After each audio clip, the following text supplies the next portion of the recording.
각막을 깎는 수술 또는 각막을 성형하는 수술은 퇴행 현상이 어느 정도 있을 수 있는데 그게 모든 환자에게 다 생기는 것이 아니라 많이 생기는 분이 있습니다.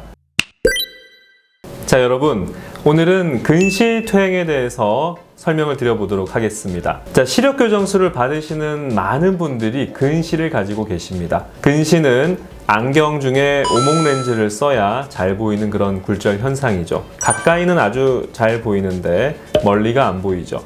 그래서 안경을 써야 멀리가 보이는 그런 현상인데 각막 가운데를 편편하게 깎아주면 근시가 교정이 됩니다. 그래서 각막 성형술, 흔히 알고 계시는 라섹, 라식, 스마일, 스마트 이런 수술들이 전부 각막 성형술인데 이렇게 각막을 성형한 수술은 각막이 깎여 나간 그 부분이 다시 원래대로 좀 자라나는 항상성이 우리 몸에는 있어요. 그 항상성의 결과로 각막이 재생이 어느 정도 되면 다시 근시가 재발하는 겁니다. 그러면 근시만 퇴행이 되냐? 그렇지 않습니다. 원시도 교정하면 원시 퇴행이 되고 난시도 퇴행이 될 수가 있죠. 그래서 각막을 깎는 수술 또는 각막을 성형하는 수술은 퇴행 현상이 어느 정도 있을 수 있는데 그게 모든 환자에게 다 생기는 것이 아니라 많이 생기는 분이 있습니다. 퇴행이 많은 분은 아무래도 각막을 많이 깎은 분인데 고도근시이거나 고도원시인 경우에 훨씬 더 발생 비율이 높은 걸로 되어 있어요. 2015년에 삼성서울병원에서 통계 자료를 발표한 적이 있었습니다. 굴절 교정 수술 후 재수술의 임상성적 논문 자료에 의하면은 재수술 비율이 2312안 중에 재수술이 시행된 안이 48안이었으며 재수술 비율이 2.08%로 나타났다고 합니다. 그리고 라식을 시행한 안 중에서는 2.66%, 라섹을 시행한 경우에 1.70%에서 재수술이 시행됐다고 합니다. 그러니까 약 한 2% 정도인 거죠. 자, 퇴행이 어느 정도 되는 경우는 조금 더 확률이 높은데 재수술까지 이어지는 경우는 약 2% 정도이니까 나머지 반대로 얘기하면 98%는 재수술 없이 잘 지내신다 이렇게 보시면 되겠습니다. 그러면 원래 눈 이만큼 나쁜 거를 교정을 했을 때 약간 요만큼 퇴행이 될 수 있으니 보통 나이가 어린 경우 20대 초반 또는 30대, 40대에 따라서 약간의 과교정을 일부러 하는 경우도 있습니다. 나이가 40대 이후부터는 가까이 보는 능력이 차츰 떨어지기 때문에 과교정을 했을 때 가까운 데가 바로 안 보일 수가 있거든요. 그래서 시력 교정의 목표치를 조금 더 낮춰서 과교정을 하지 않는 것이 좋습니다.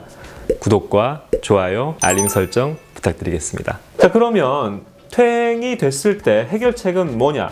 첫 번째는 시력이 많이 나빠지지 않은 경우는 지내기 불편함이 없는 경우도 많고요. 1.2를 꼭 봐야지 우리가 일상생활을 할 수 있는 것이 아니거든요.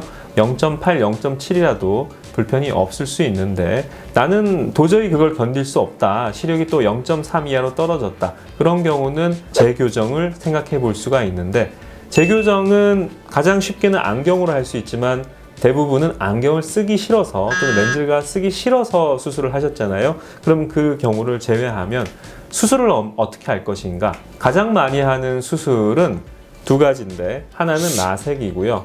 라섹은 각막 두께가 많이 남아있는 경우에 시행할 수 있는 옵션입니다. 두 번째는 렌즈 삽입술입니다. 렌즈 삽입술은 이미 한번 깎은 각막을 다시 건드리지 않기 때문에 저도 가장 선호하는 옵션 중에 하나이고요. 눈 속의 공간만 충분하다면 렌즈는 퇴행이 없거든요. 각막을 깎지 않았기 때문에 생체 조직이 아니기 때문에 다시 자라지 않습니다. 그래서 아주 선호되는 그런 옵션 중에 하나입니다.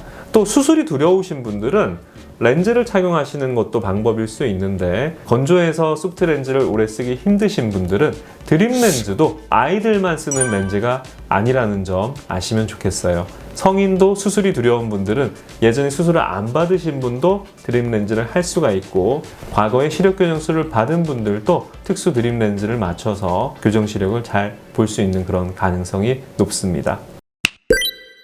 자, 아까 그 논문에서 약 2% 정도 재교정 수술을 했다고 했는데 그 수술을 시행한 경우에서 1개월째부터 굴절력이 플러스 마이너스 1디옵터 이내의 값을 보이는 경우가 94%였고 추적 관찰 기간 중에 지속적으로 90% 이상을 유지했고요. 1년까지 추적 관찰했던 14만에 대해서는 100%의 확률로 0.5디옵터 이내에 아주 양호한 불절력을 보였다고 합니다. 그러니까 재수술의 결과가 굉장히 좋았다.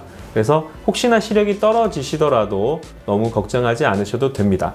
자, 그러면 퇴행이 안 일어나면 더 좋겠죠. 또는 퇴행이 일어났을 때 조기에 그걸 늦추거나 막을 수 있는 방법이 없느냐가 궁금하실 것 같습니다. 어느 정도 있습니다. 그래서 눈이 좀 건조해도 시력이 좀 침침하게 나타날 수도 있는데 지속적으로 시력이 떨어진다고 느끼시면 그냥 방치하지 마시고 원래 수술받은 병원을 방문하셔서 혹시나 근시 퇴행이 되지 않았는지를 확인해 보실 것을 추천드리고요. 만약에 조기에 그게 발견이 되면 스테로이드라든지 아니면 경우에 따라서는 안압약 같은 것도 이 근시퇴행을 일부 억제할 수 있는 그런 효과가 있는 것으로 알려져 있거든요.